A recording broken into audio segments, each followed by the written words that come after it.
And we fill in some of the details now with Seth Jones, an analyst at the Rand Corporation and author of the new book, Hunting in the Shadows, The Pursuit of Al-Qaeda After 9/11. Seth, so tell us more. Who was he and why was he an important target? Well, Abu Yahya al-Libi was an individual from Libya who had spent time first fighting in the Libyan Islamic Fighting Group. And then he had fought against the Soviets in Afghanistan, made his way up the leadership structure of Al-Qaeda in Pakistan and become the head of its religious committee, or Shura. After the death of Atiyah Abdul Rahman, the general manager last year in a drone strike. General manager of the entire network? Of the entire network, he took that place.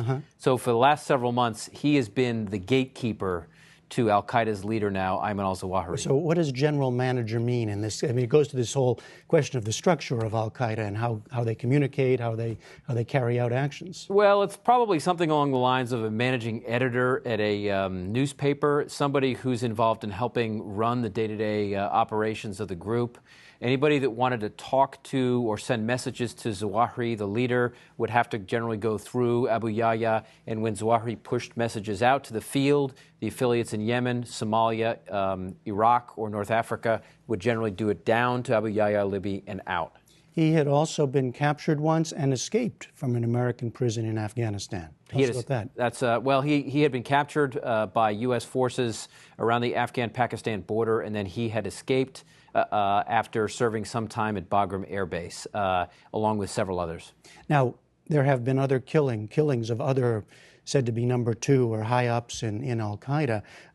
How easily replaceable is anyone? How does again, it goes to the structure of the organization. Well, a couple things. One is it's not easy to replace this kind of individual. It's somebody like this needs to have legitimacy among the affiliates in the field.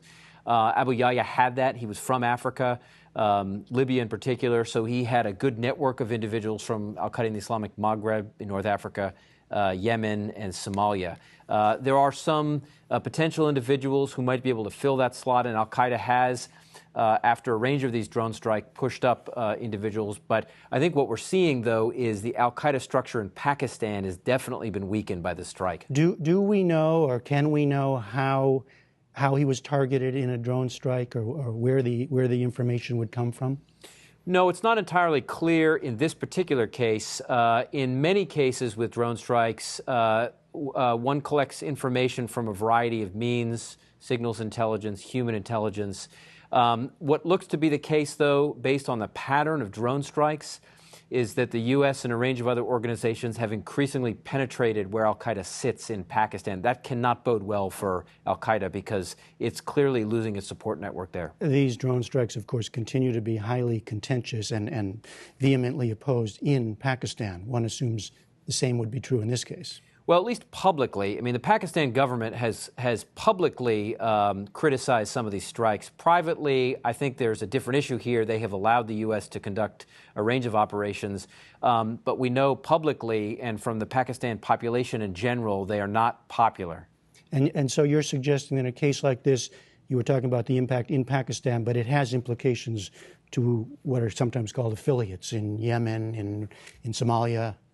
Well, obviously, Pakistan is not the only location where Al-Qaeda has been targeted. The challenge with an enemy like this, like Al-Qaeda, is that unlike traditional enemies and adversaries that may be only operating in one country, Al-Qaeda operates on multiple continents and in multiple countries. So this war and the drone campaign then is in Africa, it's in Pakistan, it's in a range of other places. All right, Seth Jones, thanks.